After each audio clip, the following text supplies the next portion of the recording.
Hello and welcome to The Noise in Your Head. I'm your host, Josh Timko, and I'm here once again to give you the latest indie music reviews and news from artists and bands that you may have missed in the last 7 days. Last week was our return episode from our kind of long hiatus, where I gave some quick takes on some albums such as M. Ward's What a Wonderful Industry and Soil by Serpent with Feet. And this week, I'm going to be listening to 5, albums, you could say. The first I'm going to be listening to is the new Kid Cudi Kanye West project, Kids See Ghost, which has been getting a lot of acclaim lately. Then I'm going to listen to Nothing But Love by Just Friends, a punk band from California. Then I'm going to listen to the Consolation EP by Protomartyr. And then the pop-punk band State Champs released Living Proof. I'm going to give that a listen. Then there's a double-track release from Oso Oso, which is part of a vinyl reissue from their last album, the Unahan mixtape. So I'm going to review those 2 songs. All right, so without further ado, why don't we go listen to some music?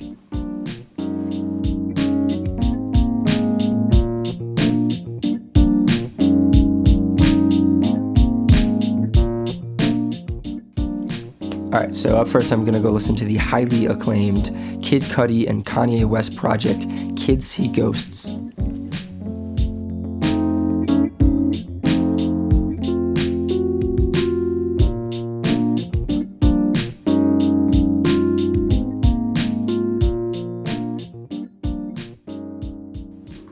Alright, so I just got back from listening to the new Kanye West Kid Cudi collaboration project, Kids See Ghosts. And, alright, so I want to preface something by saying that, I haven't really been the biggest follower of either Kid Cudi or Kanye West's career. I've sort of always just kind of observed from the sidelines. And, I'm not really a huge fan of Kanye West music in the past. I didn't really listen to Yeezus, and I certainly didn't listen to Life of Pablo when it first came out. It took me a while to actually listen to it all the way through. So I'm no authority on the matter of either of these 2 guys' music or their personal lives, because I really try to stay out of that. But in going into this album with everything that everyone was talking about, I felt it my duty to kind of do a little bit more research and look up what these guys are all about. And Kanye West I know a little bit more about than Kid Cudi. I do know that Kid Cudi recently spent a bit of time in rehab, though the circumstances under which I'm not entirely sure about. But apparently Kid Cudi and Kanye West's partnership goes back quite a ways. It goes back to 2008 when Kanye West signed Kid Cudi to his label. And Cudi contributed to Kanye West's album 808s and Heartbreak, and he continues to contribute to Kanye West's works, and this marks their first full-length collaborative effort from the 2 of them. And I have some thoughts. First thing I want to say is I do feel like the instrumentals on this thing are way more experimental and kind of all over the place and in variety than I was expecting, which is a good thing. I think totally. I think that experimental hip hop, as well as the kind of the rap rock inspired beats that Kanye and others have helped to create on here, are really excellent. Right from the opener, Feel the Love, I was honestly incredibly enamored with the Kanye West just going over the snare drums. I gotta say I really loved that. The song Fourth Dimension was really cool. So I know I said I'm no expert on Kanye West, but I do kind of recognize when there are elements in his music that echo other things. Fourth Dimension, I definitely felt like there were some echoes of Kanye West's college dropout years. It was really kind of hard to deny that. And the song Free I really enjoyed. There was I really liked that. Like I said, the rock rap influence on the track. The beat was really dense and complex, and I really enjoyed that. And it's really hard to deny this feeling of celebration in that song. Every time they say free, and I really enjoyed that. The song Reborn really kind of affected me. Knowing about Kid Cudi's recent history with going to rehab, he sounds really, really good on this song. It feels like it's really personal for him, and that element of it being personal, I feel, kind of rubs off on Kanye West, who delivers a deeply effective and emotionally honest verse of his own. And like there was one line that I actually that I looked up because I really wanted to get it in here. What an awesome thing engulfed in shame. I want all the pain. I want all the smoke. I want all the blame. Now I know that his antics outside of his music have gotten a lot of attention, and it really feels like he's addressing that, which I know he also did on Ye. He was doing a lot of that on Ye. I just really love how honest Kanye West is being, both on that project and even on this project. It seems like he's really kind of opening up more so than he has in the past. I feel like on the whole album, there's this really nice balance between Kid Cudi and Kanye West. I feel like the two of them, I wouldn't say that they're polar opposites, but I would say that there is sort of this feeling of angel and the devil sort of thing happening here. But even that seems a little bit too harsh to me. It's more of like a monk and an anarchist, and they both are trying to achieve the same thing. Where Kanye West is the anarchist, and Kid Cudi kind of like brings his smooth vocals, which are phenomenal on the entire album, I think. He brings his smooth vocals and as this sage-like monk. The song Cudi Montage, it was a really nice cap on the album, and they used the Kurt Cobain song Burn the Rain, which, you know, I'm assuming it's no accident that they used a Kurt Cobain song on an album like this, an album that feels very, very personal and raw to both of the people involved. It was really nice. It was really nice to hear that that they did that. And Kanye West delivers a verse that was very, very effective to me. It starts off with talking about how everybody wants world peace until your niece gets shot in the dome piece. I mean, the imagery on that verse was pretty effective. Talk about the aunt crying on the concrete. Yeah, that was an effective song.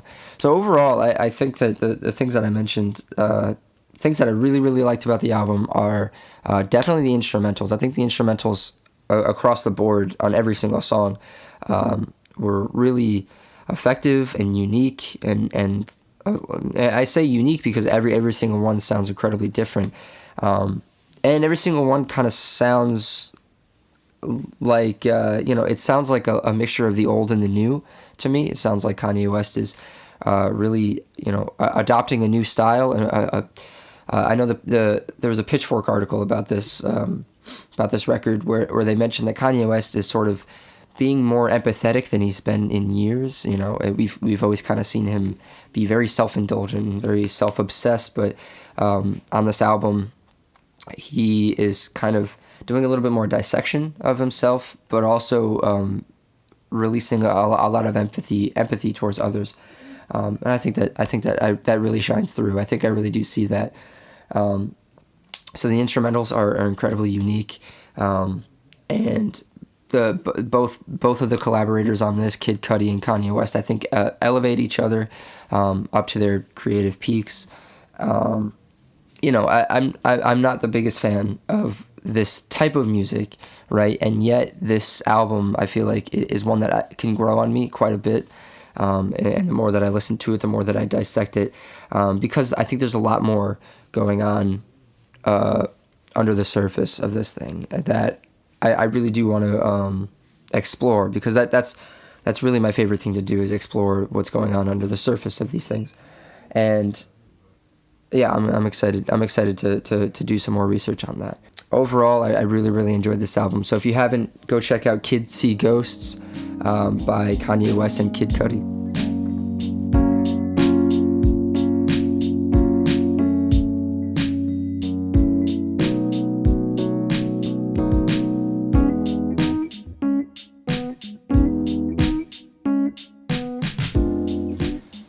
Alright, cool. So now I'm going to go listen to the new Just Friends record, Nothing But Love. I'm really excited about this one, guys, so I'll be back in a minute and I'll let you know what I think.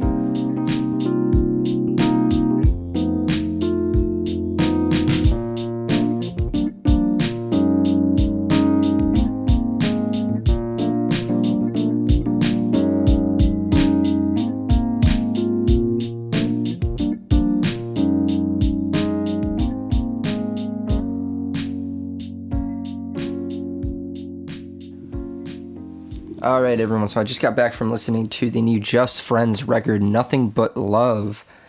And man, okay, so I got to tell you, I was really, really looking forward to this album. And then it actually kind of just crept up on me, and it was released on Bandcamp, and I was really, really excited to listen to it because I had seen Just Friends live about a year ago, maybe a little over a year ago. I saw them in New York, and it was seriously one of the best live performances I've seen from a band in my entire life. The lead singer, Sam Kless, was an absolute animal up on stage. He's dancing around. He brought up a bucket of fried chicken and was just like, I'm not going to be able to eat all this fried chicken. Who wants fried chicken? And then he handed out the fried chicken into the crowd. It was an insane show. The band showed a lot of promise and a lot of energy. And so needless to say, I was really excited for whatever they put out next. And then this album ended up just popping up out of nowhere for me. I wasn't really tracking the release of it, and then it just came out. And man, all right, so immediately,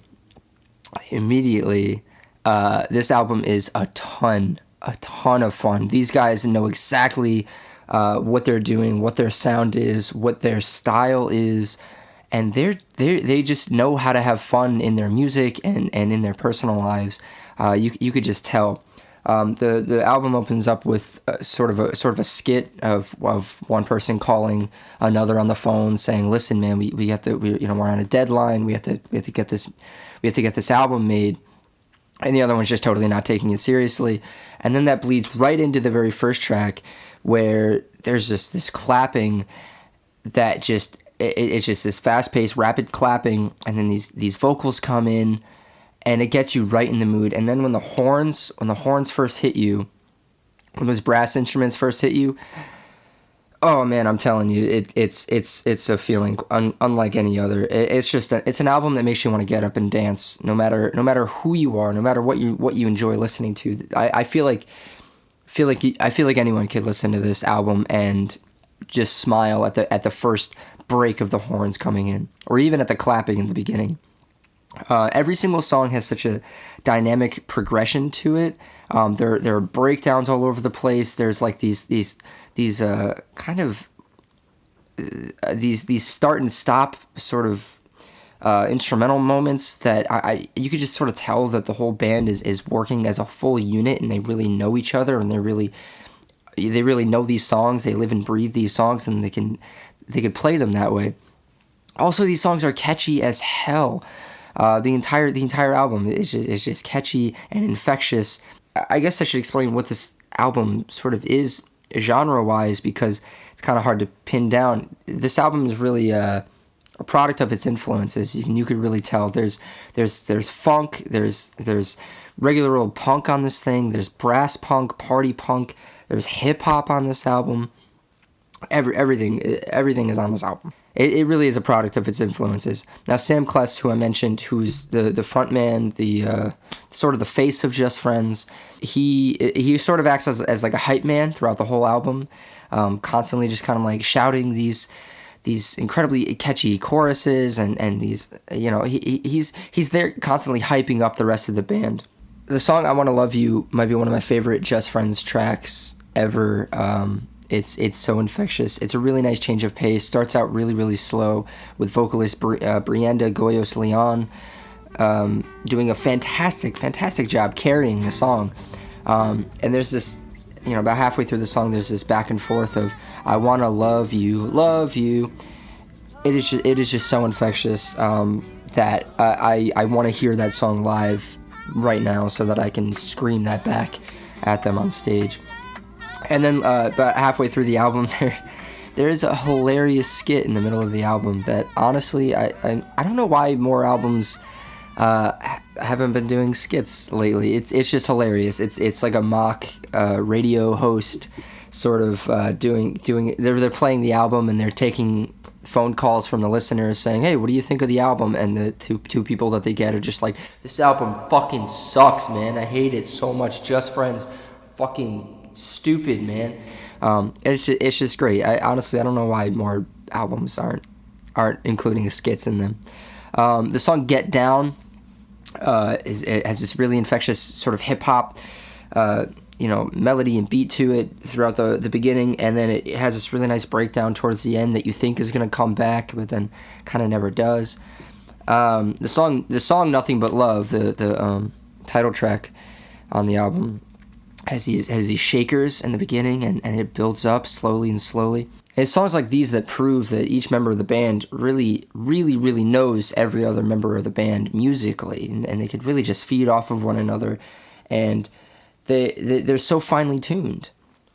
The closing track, "Worry," is just a fantastic banger.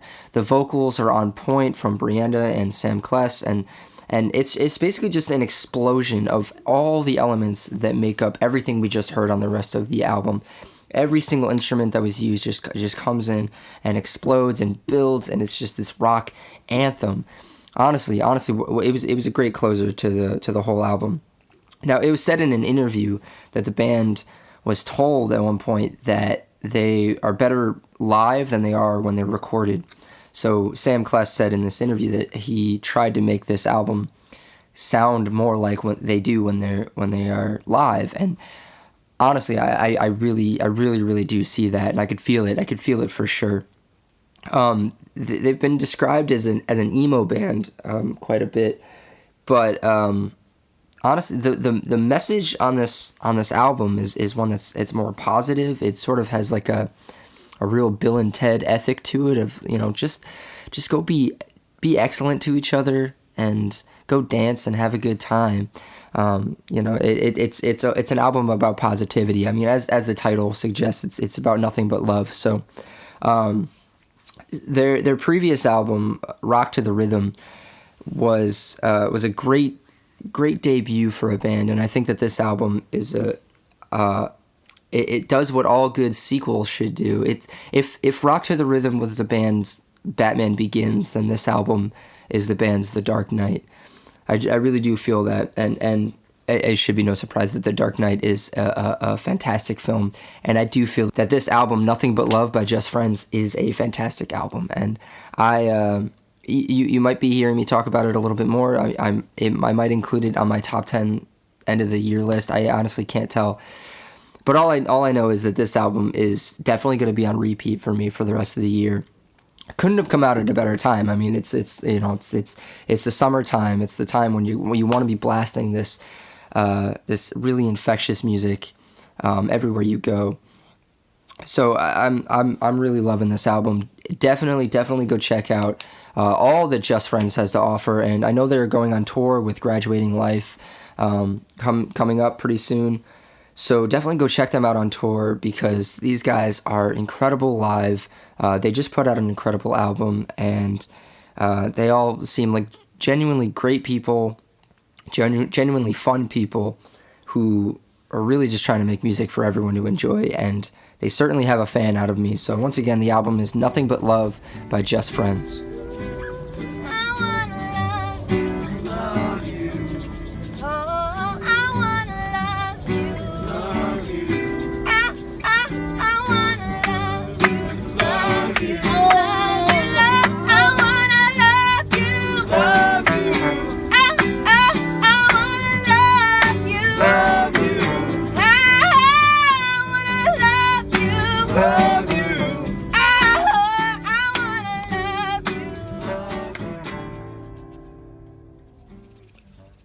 All right, up next, I'm going to go listen to the new Consolation EP from Protomartyr. So I'm going to listen to that, and I'll come back and let you know what I think.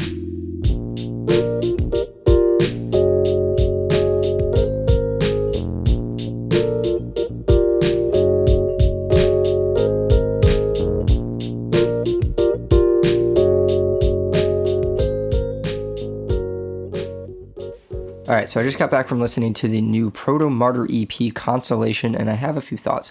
So Protomartyr is a Detroit, Michigan-based post-punk band, and like all good post-punk bands, they like to deal in the political. Lead singer Joe Casey has this a really rough, gravelly voice to him, and oftentimes in his songs it's almost like he's just doing spoken word. He is very reminiscent of Andrew Savage of Parquet Courts, And on this EP over here, we get a lot of the same elements that we got on their last album, Relatives in Descent, which came out last year in 2017, which was actually a really surprising album to me. That was the first Protomartyr album I'd ever actually listened to all the way through. And I was really surprised to hear how much, I was really surprised to see how much I liked it. And so this follow-up EP, Consolation, is a really nice companion piece to Relatives in Descent. It really kind of just feels like it picks up right where that album left off, with the addition of Kelly Deal from the Breeders on the last two tracks. And it's really those last two tracks actually that are the most interesting to me.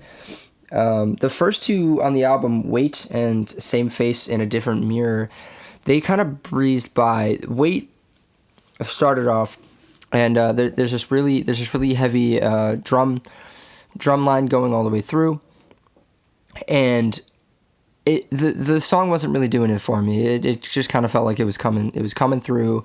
It felt like I don't know. It didn't really feel any special to me. Same goes for Same Face in a Different Mirror. Really not all that memorable. Normally when I listen to these albums and I do these quick takes, I write down some notes, but I was listening to it and I was just wondering what I should write about. I was wondering what notes I should write down. But that being said, I gotta say the song Wheel of Fortune, which is the first song featuring Kelly Deal, this song actually really kind of blew me away, and I kind of want to explain why. So the song starts out, it's as political as ever. It's starting out talking about talking about prisons and talking about businessmen and talking about churches taking money from people and this sort of concept of the American dream of pulling ourselves up from the bootstraps and how that is literally physically impossible. It starts out talking about all these things, and then the song kind of, about a quarter of the way through, kind of just recedes into this drone that kind of goes, and then there's this thumping of the drums, and then Joe Casey starts just rattling off. This whole song is just him sort of rattling off observations of hypocrisy and immorality and things that are going on in the world that he sees. And about halfway through the song, through this droning and this thumping of the drums, he's just going at it. He's listing off everything that's wrong with the country and that's wrong with society at large. He brings up the NRA. He brings up the police that are trying to reach a quota and all of these things. And the way that the song was constructed, the way that I think that the message was trying to be delivered by Joe Casey and the rest of the band, I think it was a really, really effective one. And I think it was one that I actually had to listen to the song twice because I heard it the first time and I was like, there was something really special about that song, and I think I might have missed it, so I had to go back and listen to it. And it definitely was the way the song was presented. The song wasn't really presented as with any opinion on the matter. The song is presented as basically just plain old statements about what's going on in the world, or the way that Joe Casey sees the world as going on currently in 2018. Yeah, this song is definitely what elevates this whole EP for me. The first two songs, I do want to go back and listen to them and really dissect them a little bit more because I have a feeling that there's a lot of the same stuff going on. I just felt like the presentation wasn't as effective as it was on Wheel of Fortune. I feel sort of the same way about the song You Always Win. The presentation was not as good as Wheel of Fortune, but I do feel like it was a step up from the first two tracks as well. And Kelly Deal does a great job of elevating these tracks with her harmonies and her vocals as well. Overall, I think that Joe Casey is probably one of the better songwriters in the post-punk genre, or in any genre really, because he has a real style to him. I feel like I would know Joe Casey's writing style even without hearing him even without hearing him speaking on the track or singing on the track. Also the constant refrain at the end of like all the verses on Wheel of Fortune, I decide who lives and who dies. There was something really menacing about that, and I'm trying to figure out who exactly he's supposed to be representing in that line, whether he is America as a whole, whether he is our president. I'm not entirely sure, but I thought that was a really, really interesting refrain to put at the end of every verse in the song. Overall, this album is a really nice companion piece to Relatives in Descent. Really made me want to go back and listen to Relatives in Descent and actually really kind of dive more into the rest of Protomartyr's discography. This is one of the most interesting post-punk bands in the game right now. And I'm really excited for what they do next. I've also heard that these guys put on one hell of a live performance. I've never seen them, but I've heard that it adds a whole nother level when you see these guys perform live. Apparently Joe Casey is a real presence on stage. So once again, the album, the EP is called Consolation and is by Protomartyr. You should definitely check it out. I know I kind of said that the first two songs weren't for me, but I am going to go back and explore that and explore them a little bit more. And maybe, who knows, maybe something will change in my mind. But definitely give the song Wheel of Fortune a shot if you haven't already, because I feel like to me that's a song I'm going to be revisiting a lot throughout the next couple months, and maybe you'll hear me talk about it again. So that's Consolation by Protomartyr.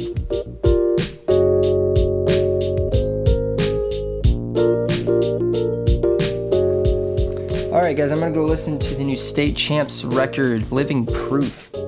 I'll be right back with letting you guys know what I think of it.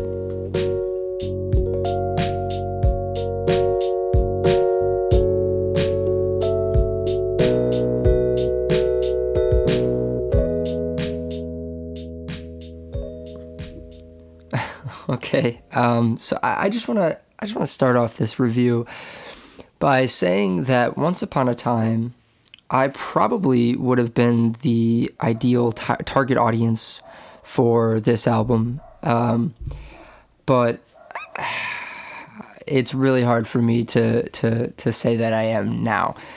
Back in like 2014, I was like in high school. I just graduated high school. You know, I was listening to The Finer Things by State Champs. That album I enjoyed that album, and I was much more into the pop punk scene. But I was much more into those Warped Tour bands. But lately, if I'm being honest, I don't like what they have. I don't like what they have to offer. That's what I have to say. So right up front, this album wasn't designed for me. So it's okay that I don't like it. But yeah, I don't like it. I think the album opens up with a pretty underwhelming opener. And the one thing I was kind of disappointed to not to see in this album was any signs of maturity from the band, because I feel like they sound exactly the same as they have on their previous, 3 records now, I think. And I know for a band like this that has a fan base as strong as they do, it's really important to have it's really important to maintain your sound. And I get that. I get that they don't want to upset their fans by changing their sound in any one direction or any totally new, far off direction than what they've already created up to this point in their career. But for a band that's this far in their career, that's been doing this for, they're probably getting close to 10 years now, I feel like you need to start taking some risks. And I was really upset to see that this album didn't really see these guys taking any risks. The songs, for the most part, are catchy. Yes, they are catchy. I'd say they're catchy, but at the end of the day, they're all pretty lyrically hollow. They're not really saying anything. The songwriting leaves a whole lot to be desired on the whole thing, across the board, from front to back. I found they're not really saying anything that unique. They're not saying anything that is revelatory. They're they're not really bringing anything new to the game.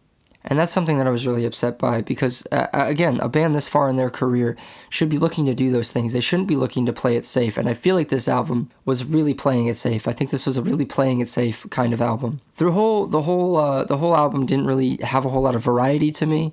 The songs all felt way too similar.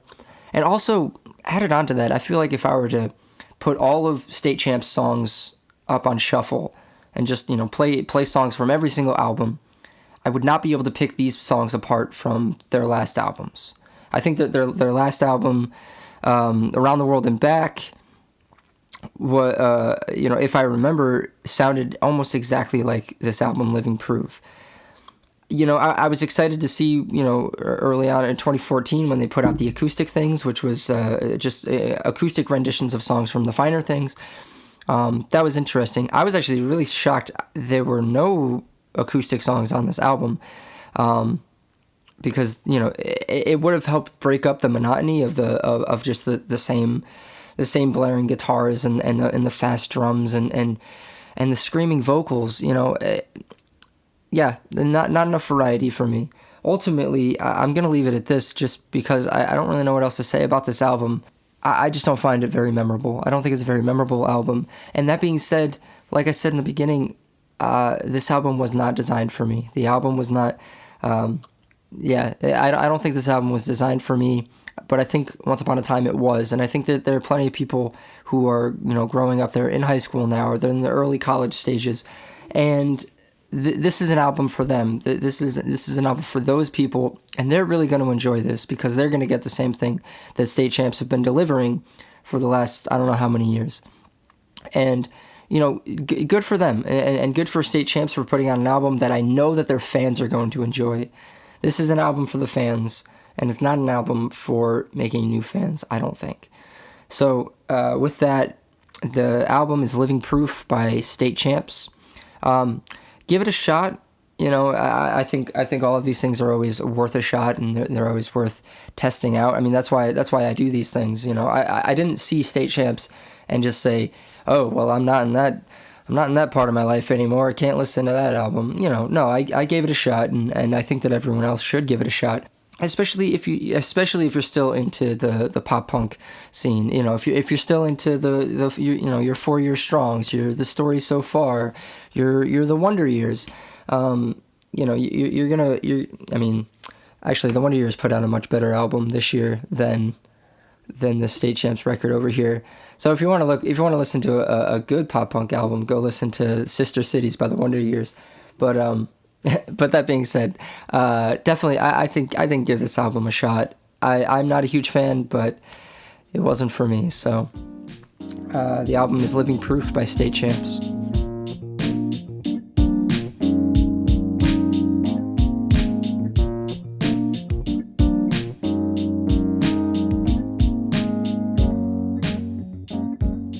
Alright, up next, I'm going to be listening to one of my favorite artists at the moment, Oso Oso. Just released 2 songs as part of a reissue of the Unahan mixtape, which came out last year. And I don't know that it is a sign of a forthcoming album, but I'm going to go listen to those 2 songs, and I'm going to come right back, and I'm going to tell you guys what I thought of them.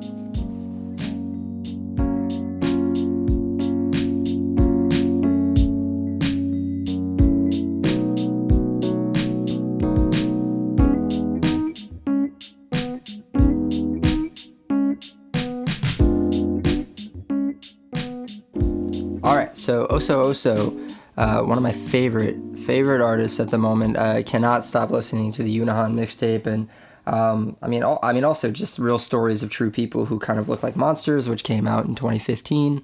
The Unahan mixtape, which came out in 2017, early in 2017, self-released by Jade Lulitri, the frontman of Oso Oso. So the Unahan mixtape got him a lot of recognition. Oso just signed to Triple Crown Records. I don't know that these 2 songs that were just released are supposed to be an indication of a new album coming out, but I certainly hope that is the case, because I will listen to anything that Oso Oso does after the release of the Unahan mixtape. So these two songs, the first of which is a little jumble of letters called that's GBOLHNF, and that those letters stand for Goodbye Old Love, Hello New Friend. So for purposes of this review, I'm just going to refer to it by that name. So Goodbye Old Love, Hello New Friend. A fantastic track. Both of these songs actually just sort of feel like extensions of the Yunhan mixtape. They kind of feel like they could have been on that album, and yet they were not. The Yunhan mixtape, if you haven't listened to it, is really sort of a breakup album. It's a heartbreak album. It tells a story of Jade and someone who he's no longer with anymore. And this song, I feel like, is like almost the perfect transition from that album to whatever comes next. And that, if only because there's this messy point in every relationship that comes to an end. Hopefully, well, maybe not all of them, but there's a point in every. There's a point in a relationship where you break up and you're no longer lovers and you just become friends. And I think that's what this song is meant to be implying. And there's this point at the song towards the end where there's sort of the first half and then there's the second half, and the second half it starts off really, really slow and it picks up pace, and it's just Jade saying over and over, goodbye old love, hello new friend, right before a long instrumental break before the end of the song. And I think that's just so powerful. Just those couple words, just those 6 words by themselves really paint a huge picture in my mind.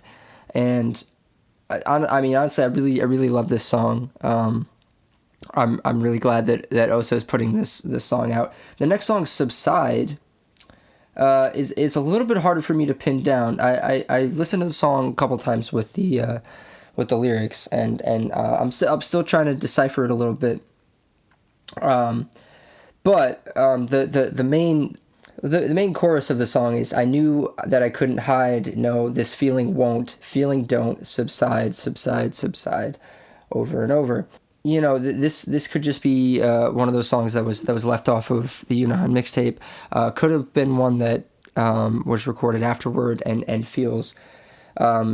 It just feels more like an extension of the Yunhan mixtape, of that feeling of longing, of missing someone, of heartbreak, and things of that nature. Also a good track, but I do feel like it's the weaker of the two, which makes sense because Goodbye Old Love, Hello New Friend was released as a single prior to today, and Subside, it feels like a weaker track, so I can maybe see why it was left off of Yunhan, but nonetheless, it's still Oso Oso and still Jade, and Jade is probably one of the best up and coming songwriters in the game right now, in the emo game right now, if you even want to call it emo. I feel like Oso Oso's taken a step back. Since the days of Real Stories of True People Who Kind of Look Like Monsters, because that whole album feels almost completely separate to what Oso has been gearing up towards and going towards with the release of the Yunhan mixtape. And if they continue along that trend, I'd be perfectly happy. Where they once started out as more of an emo punk band, they kind of tried to change their sound into a more of a alternative and indie, more soft rock, and they really tried to play off their influences, and I know I could see that Jade is doing that even with these 2 tracks, because musically, instrumentally, they show a lot of promise for the direction of the band in terms of experimenting with their sound, and switching up sounds and things like that. So I love these 2 songs. I'm definitely going to be listening to these a lot, and I'll give you guys any updates on whether or not I hear that there's a new album coming out, because it sounds to me like that's what might be happening, although they are doing a reissue of the Yunhan mixtape on vinyl. So that might be the only reason for these 2 songs, but you never know. There could be a new album on the way. So yeah, go check out those two songs by Oso Oso, and also definitely, if you have not given the Unahan mixtape a chance, it was one of my favorite albums of 2017. It was on a number of lists of people's best albums of 2017. I think it widely went underappreciated, so go check out the Unahan mixtape, go listen to Goodbye Old Love, Hello New Friend, and Subside by Oso Oso.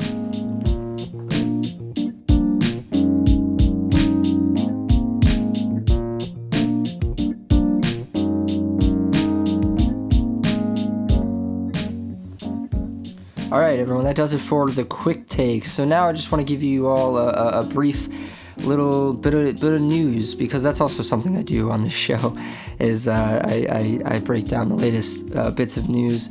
Not a whole lot of news coming out in the last week that is of note, and I apologize if these news segments sort of seem very quick and very sort of not very enthusiastic, but I feel like the only real news that people are interested in are when bands either break up, or there's some drama with some band, or they have a new album coming out, and that's mainly the things that I tend to focus on. So up first, actually, speaking of bands breaking up, I was very sad, very, very sad to hear that the band Level Up is breaking up, and they announced a final tour. They released a final single track called Orchard. I listened to it. It sounds just as good as ever. Level Up is one of those bands that I wasn't huge into them, but I gotta say their last album, Return to Love, I remember listening to that album and thinking, damn, this band has some real promise. I think their next album could be fantastic. And I even listened to their album prior to that, Hoodwinked, and thought that was awesome. I'm real bummed that this band is breaking up, and yet they had to do what they had to do for whatever reason, and I wish them luck on this tour. Maybe I'll try to catch them on this tour. I'll put all the info about the tour and about the new single up in the description. Also, the band Spiritualized, who I actually have never listened to, but maybe I'll give them a shot after the episode. They just announced that they're releasing a new album called And Nothing Hurt. It's coming out September 7th, so look out for Spiritualized new album, And Nothing Hurt, September 7th. Death Cab for Cudi is back with a new album, Thank You for Today, coming out August 17th. They just released a new song, which I listened to, and so I listen to the new songs, and then I go and I find out what other people think of them, and people were not very happy about it. Actually, I was a little surprised, because I actually was really enjoying it. The song is called Gold Rush, and you can check it out. It's out on Spotify now. And that's going to be on the album Thank You for Today, which is out August 17th. So yeah, definitely go check out the new Death Cab for Cudi song, Gold Rush. And Laurel Halo has a new album coming out called Raw Silk Uncut Wood, which is coming out July 13th, so pretty soon. You could definitely go check that out. I actually haven't listened to a whole ton of Laurel Halo yet, but whenever I hear announcements like this, I'm always intrigued to go listen to them and find out if I should be excited. So go check out Laurel Halo and get ready for the new release of Raw Silk Uncut Wood out July 13th.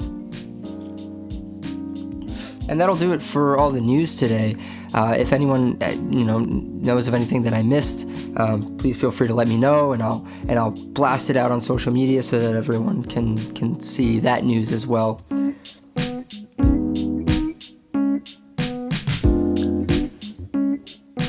Alright, and with that does it for this week's episode of The Noise in Your Head. As always, links to all the artist pages will be posted in the description for easy access.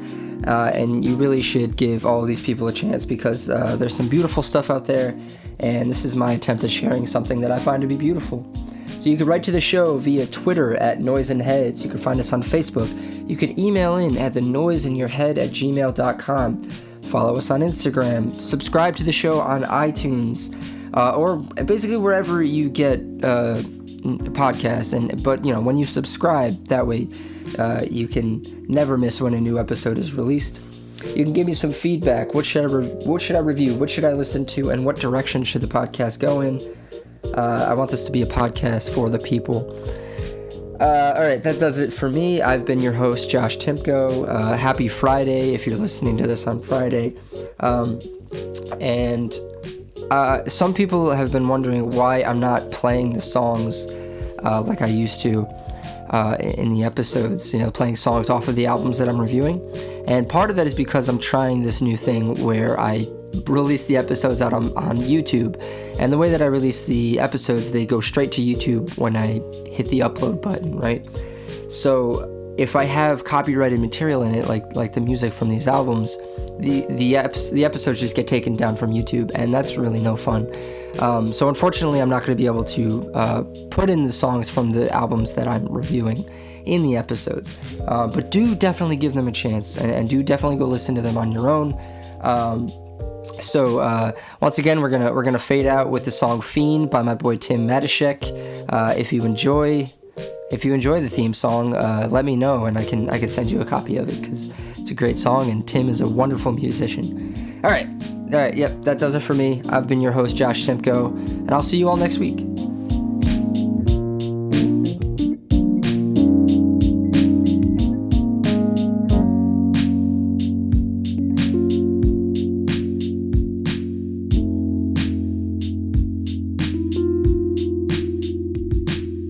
Bye. Oh, that went well. That was fun. We were a little over time, but that's okay. Sorry, guys. Were we under an hour? Yeah. Because we had all that. We had the. Oh, you stopped it, but we had that chunk in the beginning. Ooh, we had so much in the beginning. Yeah. So much chunk in the beginning. Oh God, it's still recording, so we can add all this. Yes, it is. It is. Yeah. Oh, Yeah, I have to we go in have there. so much chunk at the beginning. It's not even funny. I'm gonna put that up here. So much chunk. You know what? So much chunk is gonna. Too much chunk. Oh, that's gonna be something. So let's put that on the t-shirt.